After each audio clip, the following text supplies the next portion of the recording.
La palabra de Dios va siguiendo su curso en el ritmo del año litúrgico y tenemos ya el inicio del segundo viaje misionero de Pablo. En la primera lectura, en los Hechos, les decía con ocasión del primer viaje que pensemos prácticamente 10, 11 años después de la resurrección de Jesús, ya estaban los viajes misioneros, porque el primer viaje es del 44 al 48, si situamos como hacen los que sacan los cálculos, entre el 33 y el 34 la muerte de Jesús, son 10 añitos.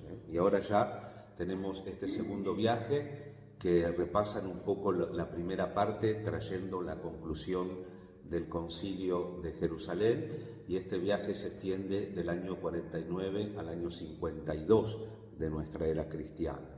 Acá vemos que hay una inflexión en este capítulo 16, y comienza el nosotros, porque aquí empieza a acompañar a Pablo Lucas, que después va a escribir el Evangelio y los Hechos de los Apóstoles. Por eso dice, después nos embarcamos, a partir de este capítulo comienza el nosotros. Ya Pablo no lo tenemos porque vamos haciendo una lectura semicontinua. Se peleó un poquito con Bernabé, digo un poquito porque después siguen hablando, e inclusive el objeto de la pelea es el primo de Bernabé, Juan Marcos, que les abandonó el primer viaje, se volvió antes de tiempo, y Pablo entonces no lo quiere llevar al segundo, y como no lleva a Juan Marcos, Bernabé tampoco va. Cosas, digamos, esto es bueno verlo porque son cosas que pasan en la vida moderna, que la vida comunitaria, el trabajar en equipo es difícil en todos los tiempos, no solamente ahora, pero nosotros que nos llenamos la boca de palabras eclesiales, tenemos que hacernos un examen de conciencia cuando somos casi incapaces de trabajar en equipo. Hay muchos francotiradores, no le pongo la voluntad ni la calificación moral, pero la realidad es que muchas veces el trabajo en equipo fracasa precisamente por los personalismos. Después Pablo va a pedir por uno, por otro, va a pedir por Bernabé. Se ve que tenía la personalidad fuerte, pero en definitiva está esta presencia que no sabemos cómo lo hacía. A uno le encantaría saber cómo lo hacía, pero vieron la cantidad de veces que se refieren al Espíritu. El que dirige la iglesia es el Espíritu. El Espíritu no los deja entrar en Bitinia. No sabemos cuál fue, pero tampoco es que se frustran, tampoco que se encaprichan, que hacen novena, que hacen, vamos a hacer con la fuerza del Espíritu que Bitinia sea. No, dóciles cuando se abren las puertas, dóciles cuando se cierran las puertas, dóciles cuando los tratan bien, dóciles cuando los encarcelan o apedrean. Qué enseñanza fuerte y qué enseñanza natural, porque vemos también estos contratiempos a los que estamos sujetos por el temperamento, por la forma de ser, estas posiciones fuertes tal vez de uno y de otro, y también a la vez esa apertura mental, ¿no? Y las consecuencias reales, no el apego a la norma y a lo estricto por la norma y lo estricto mismo. No sé si notaron en la pericopa de hoy que están yendo a comunicar el resultado, vuelven otra vez a Listra, Derbe, y agarran a Timoteo, madre judía, padre pagano. Y claro, al estar la madre judía, la mujer estaba mucho más dependiente del hombre que un varón que se casaba. Entonces, ¿qué pasaba? En la comunidad judía, Timoteo era súper conocido. Entonces, para no hacer escándalo, lo circuncidan. ¿Ven? Van a comunicar que no es necesaria la circuncisión y lo circuncidan a Timoteo. Eso es cabeza. Eso es tener la cabeza donde hay que tener la cabeza. ¿Por qué? Porque ya Pedro y Santiago, primero Pedro y después Santiago, como obispo de Jerusalén, habían dicho que lo que salva es la fe en Jesucristo, no la circuncisión. Entonces no hacía falta la circuncisión, solamente lo mínimo, la comida kosher, como veíamos, el tema de las uniones ilegales, y ahora algo que no existe más, el tema de la carne, la carnicería de los ídolos, como lo llamo yo para simplificar. Pero sin embargo, no dice que está mal, no dice que está prohibido, no dice que no se haga mal, pero no es necesaria la circuncisión para la salvación. Pero bueno, en este caso, por eso Pablo, cuando en otra carta escuchemos que diga, me hice judío con los judíos, pagano con los paganos, no para quedar bien, sino para ganarlo para Cristo. Como cuando un cura de Ars, medio así escrupuloso, que no comía ni dejaba comer, le critica al cura de Ars que iba a las tabernas. Entonces dice, no te preocupes, hermano, porque yo voy a la taberna, voy con la de ellos para salir con la mía. Voy con la de ellos para salir con la mía. Y después, cuando pasaron unos años, no quedó ninguna taberna ni ningún baile en Ars. Vayamos a la ciudad del otro cura, están los bailes y las tabernas hasta hoy. Porque una cosa es hablar y otra cosa es hacer. Lo que pedíamos en este primer sábado, que nos encomendamos a María, lo que pedíamos en la misa, que estamos haciendo la misa para que la Virgen nos ayude en el testimonio, ¿no?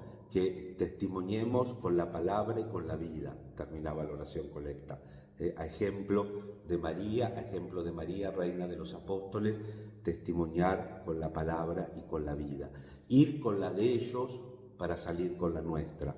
Hacernos todo para todos, dice Pablo, para ganar a Cristo. Y aquí paso al Evangelio. El Evangelio, después de, vieron que la hilación, que eso no está en el texto de Juan, eso lo pone el que redactó el leccionario, Jesús pasando de este mundo al Padre dijo. Eso quiere decir que estamos en la última cena. Seguimos en el discurso de la última cena. Y aquí Jesús deja de hablar del amor y habla del odio.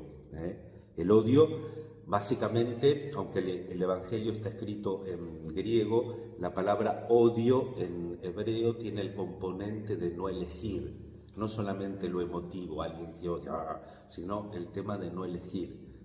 De hecho, en hebreo es un idioma que es muy concreto, entonces cuando una persona va a elegir una ropa, dice amo esta, odio esta. O, lógicamente que no tiene un sentimiento emotivo sobre la ropa, sino simplemente en un momento más inmediato expresa la elección. Entonces Jesús nos dice que el mundo no nos va a elegir. Inclusive va a tener ese componente que entendemos bien en castellano, que es odio, porque el mundo te persigue, el mundo te mata, el mundo te apedrea, el mundo te mete en la cárcel. Entonces dice, ustedes están en el mundo, pero no son del mundo. Ir con la de ellos para salir con la nuestra, decía el cura de Ars. Hacernos todo con todo, pero digo, si el mundo no nos critica, si el mundo nos aplaude excesivamente, hay que preguntarse dos cosas. O el mundo se convirtió o nosotros nos convertimos al mundo. Si el mundo nos aplaude excesivamente, o si no, la palabra de Dios ya no es verdadera. No tenemos muchas chances. Tres opciones. O el mundo se convirtió, o nosotros nos convertimos al mundo, o la palabra de Dios ya no corre más.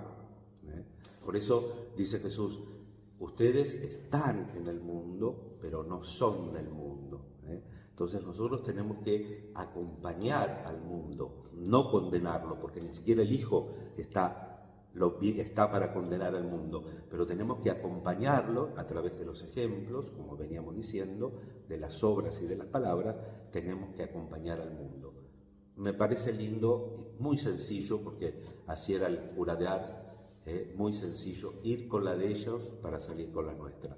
Qué pena que nos quedemos en el camino, ¿no? Ir con la de ellos para quedarnos con la de ellos y olvidarnos de Jesús, del Evangelio, de su muerte y cruz que estamos tratando de celebrar lo más firmemente posible en este tiempo de la Pascua que ya se encamina a su fin. Pidamos al Señor la gracia de ser apóstoles, de ser testigos, de ser misioneros, de aprender a guiarnos por el Espíritu, aprender a trabajar en comunidad, aprender a defender la verdad con la apertura de mente de Pablo. Timoteo estaba integrado también a la comunidad judía. ¿Por qué no lo vamos a circuncidar? Dice Pablo. La fe viene por Jesucristo, en este caso concreto. Una cosa no inhibe la otra, simplemente ayuda a que se integre en la totalidad de la verdad y de la realidad, manteniendo siempre el fundamento, como nos recordaba el otro día la liturgia, con San Atanasio, la carta de Pablo a los Corintios, que no podemos poner otro fundamento porque el fundamento ya está puesto y ese fundamento es Jesucristo. Con María, en este primer sábado del mes, le pedimos al Señor por las intenciones, por nuestras necesidades y la gracia de estar siempre abiertos al Espíritu, de poder trabajar y construir la comunidad y de dar siempre en el mundo valiente testimonio con palabras y obras de Jesús resucitado.